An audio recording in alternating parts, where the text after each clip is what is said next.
ஸ்வீட்னா யாருக்கு தாங்க பிடிக்காது? ரொம்ப சிம்பிளா அண்ட் அதே சமயம் ரொம்ப ஈஸியா செய்ற மாதிரி ஒரு ஸ்வீட் ரெசிபி கோதுமை ஹல்வா எப்படி பண்ணலான்றத பார்க்கலாம்.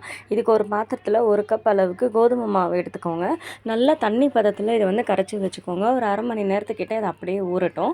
இப்போ அடுத்து பார்த்தீங்கன்னா வந்துட்டு ஒரு பேன்ல கொஞ்சமா ஒரு 1/4 கப் அளவுக்கு சுகர் சேர்த்துக்கோங்க. சுகர் வந்துட்டு நம்ம இந்த சுகர் சிரப் ரெடி பண்ணுவோம்ல, அந்த அளவுக்கு வந்து தண்ணி ஊத்துனா போதும். ஒரு 2லேருந்து 3 ஸ்பூன் அளவுக்கு தண்ணி சேர்த்து நல்லா கொதிக்க விட்டதுக்கப்புறமா கலர் வந்து நல்லா சேஞ்ச் ஆகும். இந்த அளவுக்கு கலர் சேஞ்ச் ஆனதுக்கப்புறம் நான் கரைச்சி வச்சிருக்க பாலை வந்துட்டு நம்ம இதோட சேர்த்துக்கலாம். கோதுமை பால் இருக்குல்ல, அதை சேர்த்துட்டு நல்லா கை விடாமல் கலந்துக்கிட்டே வரணும். கை விடாமல் ஒரு 10 நிமிஷத்துக்கு கலந்துக்கிட்டே வரணும். அதுக்கப்புறமா வந்துட்டு தேவையான அளவுக்கு சர்க்கரை சேர்த்துக்கோங்க. நான் ஒரு 1/2 கப் அளவுக்கு சர்க்கரை சேர்த்துருக்கேன். இதுலேருந்து 3லேருந்து 4 ஸ்பூன் அளவுக்கு நெய்யும் சேர்த்துக்கோங்க.